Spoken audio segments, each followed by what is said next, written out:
hak asasi manusia yang berat yang dibentuk berdasarkan keputusan Presiden nomor 17 tahun 2022. Dengan pikiran yang jernih dan hati yang tulus, saya sebagai Kepala Negara Republik Indonesia mengakui bahwa pelanggaran hak asasi manusia yang berat memang terjadi di berbagai peristiwa.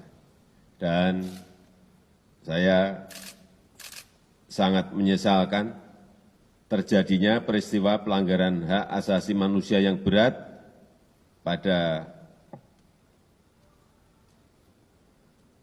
yang pertama, peristiwa 1965-1966.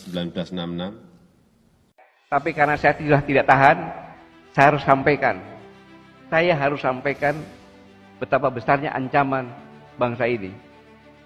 Kondisi yang sangat-sangat menakutkan dan terbukti bahwa Islam dikerdilkan. Menyimak pada saat masa lalu Masyumi, ketika Presiden mengatakan, saya sangat menyesal telah terjadi pelanggaran HAM berat dan saya akan memulihkan korban. Saudara-saudara sekalian, kalau kita tidak tahu, maka biasa menyatakan pelanggaran HAM berat. Tetapi yang menyatakan pelanggaran berat bukan seorang presiden sebagai kepala pemerintahan, tetapi seorang presiden sebagai kepala negara. Karena kejadiannya sudah lama berlalu. Ketika presiden mengatakan telah terjadi pelanggaran HAM berat, maka pengakuan kepala negara telah terjadi pelanggaran berat.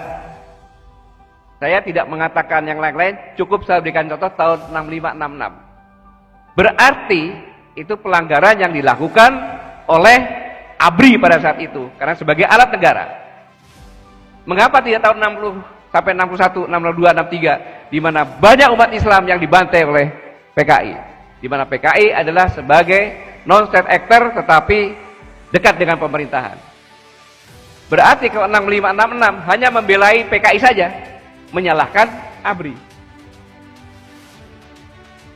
Dampaknya, maka ABRI atau TNI sekarang adalah institusi yang amoral, yang bejat karena telah melakukan pelanggaran HAM berat. Di dunia internasional tidak bisa lagi menjadi pasukan perdamaian. Karena salah satu persyaratan untuk menentukan pasukan perdamaian adalah menanyakan kepada negara yang bersengketa, saya akan menaruh pasukan perdamaian, apakah Anda setuju? Pasti nanti akan tidak setuju kalau TNI yang masuk atau Polri yang masuk, karena pernah punya cacat untuk melakukan pelanggaran HAM berat. Di Indonesia sendiri, negara ini, kita bonus demografi. Generasi muda hampir tidak tahu tentang sejarah G30 SPKI karena telah dihapuskan. Maka ikut mengutuk TNI.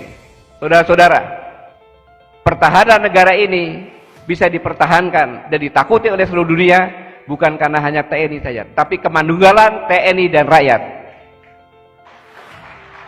Manakala ini dipesah, TNI hanya sebagai bangkai, karena kemandunggalan TNI dan rakyat seperti ikan dengan air atau nyawa dengan badan. Apa yang terjadi? Disitulah bangkit, karena memang dikasih pintu untuk bangkit, yaitu akan memulihkan kondisi. Yang rumahnya terbakar akan dibuatin rumah, yang tidak punya kerjaan diberi kerjaan, tetapi yang dulunya ketua DPT, DPC,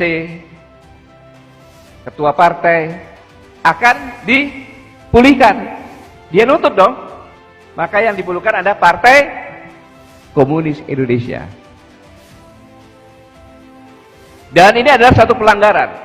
Tidak bisa namanya seorang presiden sebagai kepala negara mengatakan ada pelanggaran HAM berat dan akan memulihkan, tetapi itu adalah non-judicial, boleh. Tetapi berdasarkan jurisprudensi 52 negara, itu harus ada pengakuan dari korban dan ada pengakuan dari yang melakukan.